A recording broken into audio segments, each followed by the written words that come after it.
आदाब, जय हिंद, जय भारत। मैं मोहम्मद तौफीक BTS news and TV channel में आपका इस्तकबाल करता हूं। आइए देखते हैं आज की ताज़ा खबर। रुकन असम्बली हल्क़े असम्बली कारवान तांडूर मजलिस इत्तेहादुल मुस्लिमीन के तमाम अराकीन बल्दिया व साबिक़ अराकीन बल्दिया, मोअज़्ज़िज़ हाज़रीन इकराम, तांडूर के गवर्नमेंट मीडियम उर्दू मदारिस के असातिज़ा, हेड मास्टर और तुलबा और तालिबात, मजलिस इत्तेहादुल मुस्लिमीन की जानिब से मरहूम क़ायद सालार मिल्लत अलैहिर्रहमा ने 2005 में इस स्कीम का आगाज़ किया और मजलिस इत्तेहादुल मुस्लिमीन की जानिब से इस स्कीम के आगाज़ करने का मकसद एक ही था कि सालार इस बात को जानते थे और आप भी जानते हैं कि गवर्नमेंट के उर्दू मीडियम स्कूल्स में, मदारिस में पढ़ने वाले जो तुलबा और तालिबात हैं,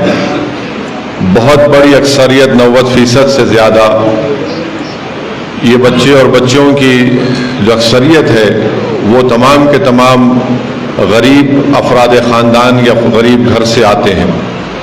और सालार की कोशिश यही थी कि हम इन गरीब ख़ानदान से आने वाले बच्चे और बच्चियों की तालीम को तर्क ना करें, बल्कि वो अपनी तालीम को मुकम्मल करें 10वीं जमात तक। उसके बाद वो अपने पसंद के लिहाज से इंटर की तालीम मुकम्मल करें और उसके बाद प्रोफेशनल कॉलेजेस में जाएं या ग्रेजुएशन का वो डिग्री हासिल करें। तो अल्हम्दुलिल्लाह 2005 से मजलिस इत्तेहादुल मुस्लिमीन ये स्कीम को बड़ी कामयाबी से चला रही है। हर साल अल्हम्दुलिल्लाह इस साल 8000 all in one model paper पूरे तेलंगाना के उर्दू मीडियम मदारिस के, ज़्यादातर उर्दू मीडियम मदारिस के तुलबा और तालिबात में दिया जाएगा। पिछले साल भी दिया गया था 8000, उससे पहले 7000। एक साल ऐसा आया कि कोविड की वजह से हम नहीं दे पाए। तो अल्हम्दुलिल्लाह अब तक जब से स्कीम का आगाज़ हुआ 1,14,000 तुलबा और तालिबात में ये all in one model paper की सीरीज़, जो 6 सब्जेक्ट्स इसमें शामिल है, Urdu, Telugu, English, maths, science और सोशल, तो ये मजलिस इत्तेहादुल मुस्लिमीन की तरफ से फ्री में इन तुलबा और तालिबात को दिया जाता है। मेरी इन तमाम तुलबा और तालिबात से ये गुजारिश है, उनके माँ बाप से, उनके सरपरस्तों से मेरी गुजारिश है कि वो हमारा मुस्तक़बिल है, ये तुलबा और तालिबात हमारा मुस्तक़बिल है और हमारी कोशिश भी होनी चाहिए कि अपनी तालीम को तर्क ना करें, क्योंकि आदाद व शुमार ये बताते हैं कि सबसे ज़्यादा अगर कोई तालीम तर्क करता है या ड्रॉप आउट रेट है इस मुल्क में हमारे, वो मुसलमानों का ज़्यादा है। और ड्रॉप आउट रेट की वजह ये भी बताई गई, माहिरीन ने बताया कि उनके माँ बाप के पास इतनी इस्तात नहीं होती पैसों के एतबार से कि अपने औलाद की तालीम को मुकम्मल करवा सकें। तो ये हम तमाम की भी कोशिश ये होनी चाहिए कि हम थोड़ी तकलीफ़ उठाएं, मुसीबतें उठाएं और अपनी औलाद की तालीम को मुकम्मल करवाएं। और ख़ास तौर से हमारी बेटियों की तालीम पर हमको ज़्यादा तवज्जो लेने की ज़रूरत है। मैं आपको बता रहा हूँ कि आज अगर हम अपनी बेटियों को थोड़ा सा उनकी हौसला अफजाई करेंगे, थोड़ा सा उनको हिम्मत दिलाएंगे, तो मेरा जो मुशाहिदा है, मेरा जो मैं देखता हूँ अपनी अमली ज़िंदगी में, मैं ये देखता हूँ कि बच्चियाँ आज बच्चों से ज़्यादा अच्छा पढ़ती हैं और उनमें मेहनत करने का एक जज्बा होता है और उनके लिए कोई मुश्किल नज़र नहीं आती, बशर्ते कि उस घर में ऐसा माहौल हो कि उनके घर के माँ बाप अपनी बच्चियों को जिस तरह अपने बेटों की हौसला अफजाई करते हैं, अपनी बेटियों की भी हौसला अफजाई करें।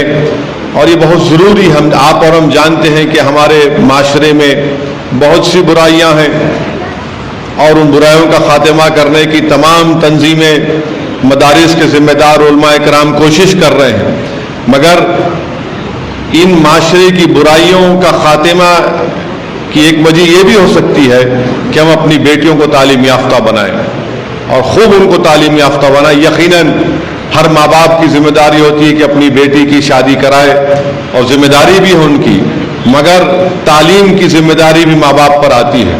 तो इसलिए तालीम को हमारी बेटियों को ज़्यादा तवज्जो दें। यकीनन हमारे बच्चे भी पढ़ते हैं, मगर गरीबी की वजह से बहुत मुश्किलात पैदा होती हैं। और यकीनन आज के इस माहौल में महंगाई ज़्यादा है और तनख्वाहें कम हो चुकी हैं, ख़ास तौर से कोविड के बाद और जब से वो डिमोनेटाइजेशन हुआ है, GST आया है।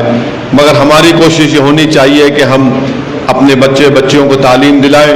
मजलिस इत्तेहादुल मुस्लिमीन की नुमाइंदगी पर तेलंगाना की हुकूमत ने रेजिडेंशियल स्कूल भी खोले टेमरिस में, उसमें भी हम अपने बेटे और बेटियों को एडमिशन दिलाकर उनकी तालीम को मुकम्मल करवाएं।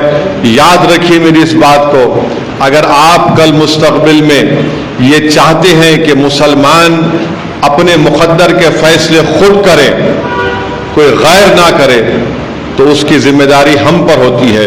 और वो आप अपने मुक़द्दर के फैसले कैसे करेंगे? अगर आप चाहते हैं कि उस टेबल के ऊपर बैठकर, जिस टेबल के ऊपर बैठकर ये लोग हमारे मुक़द्दर के फैसले करते हैं, तो उस टेबल पर आप उसी वक्त बैठ पाएंगे या बैठेंगे या बिठाए जाएंगे जब आप में काबिलियत होगी। और काबिलियत के लिए ज़रूरी है कि हम अपनी औलाद को तालीम के ज़ेवर से आरास्ता करें। और मैं इन तलबा और तालिबात को ये पैगाम देना चाह रहा हूँ कि उर्दू मीडियम से अगर आप पढ़ रहे हैं तो इस बात का यकीन कर लीजिए, मेरी इस बात का, कि आप किसी ज़बान में तालीम हासिल करें, आपकी कामयाबी के राहों में कोई ऑब्स्टिकल नहीं आएगा। ये मत समझिए कि इंग्लिश मीडियम से अगर होता तो यकीन अच्छा इंग्लिश मीडियम, मगर अगर आप उर्दू मीडियम से ही पढ़ रहे हैं तो मैं खुद जानता हूँ हैदराबाद में ऐसे कई जो ये all in one model paper लिए हैं, वो लड़कियां 10th पास करके इंटर में भी उर्दू मीडियम पढ़कर नीट क्वालिफाई होकर डॉक्टर और एमसेट क्वालिफाई होकर वो लोग इंजीनियरिंग और फिर आगे जाके MBA MCA भी कर रहे हैं। तो इसकी हरगिज़ फिक्र मत करिए कि ये हम उर्दू मीडियम से पढ़ रहे हैं। आप मेहनत करिए, जुस्तजू करिए, और हम तमाम की कोशिश ये होनी चाहिए। याद रखिए, अगर सिर्फ 3% मुसलमान अगर ग्रेजुएट होंगे तो कैसे हम आगे बढ़ सकेंगे? यकीनन हुकूमतें हैं जो हमसे नाइंसाफ़ी हमसे करती है, हमारी तरक्की की राहों को बंद करने की कोशिशें करती हैं, मगर याद रखिए इन तमाम चीज़ों के बावजूद भी हमको जुस्तजू करना है। और मैं इन बच्चियों को बताना चाह रहा हूँ कि दुनिया में सबसे पहले यूनिवर्सिटी किसने बनाई? दुनिया में सबसे पहले यूनिवर्सिटी कोई सफ़ेद फार्म शख्स ने नहीं बनाया, कोई यूरोपियन ने नहीं बनाया। सबसे पहले यूनिवर्सिटी बनाने वाली कौन थी? एक खातून थी, मुसलमान थी, जो मोरक्को की रहने वाली थी। उनके वालिद बड़े दौलतमंद थे, जो दौलत में अपने बाबा के पैसे मिले, उन्होंने उससे यूनिवर्सिटी का क़याम किया।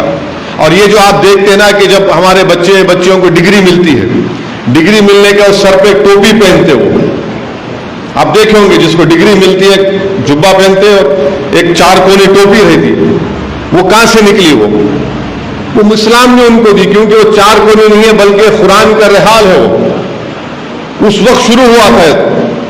तो ये हम दुनिया को दिए हैं और हम ही इसको भूल चुके हैं। तो इसलिए बहुत ज़रूरी है कि हम अपनी औलाद को ये बुनियादी तालीम, ये 10th क्लास एक बहुत बड़ा एक बुनियाद है। यहाँ से आप कामयाबी हासिल कर लिए तो उसके बाद इंटर देखते देखते 2 साल निकलते, फिर प्रोफेशनल कोर्सेज, फिर ग्रेजुएशन। कोशिश करना है। और जब तक आप तालीम याफ्ता नहीं होंगे, आप अपने हुकूक को कैसे जानेंगे? आपके क्या हक है, आपके राइट्स क्या हैं, आप कैसे नाइंसाफ़ी का मुकाबला करेंगे? तो इसलिए कुरान करीम में अल्लाह सुब्हाना ताला फरमा दिया कि क्या कोई जाहिल और आलिम बराबर हो सकते हैं? नहीं हो सकते।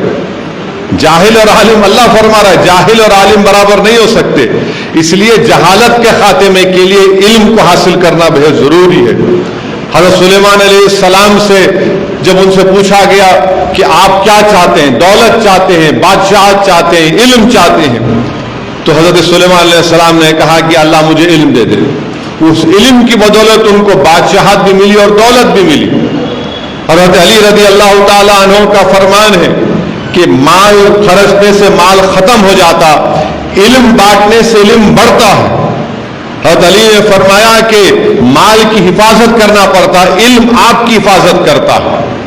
दौलत आपको महकूम बना देती है, इल्म आपको हाकिम बनाता है।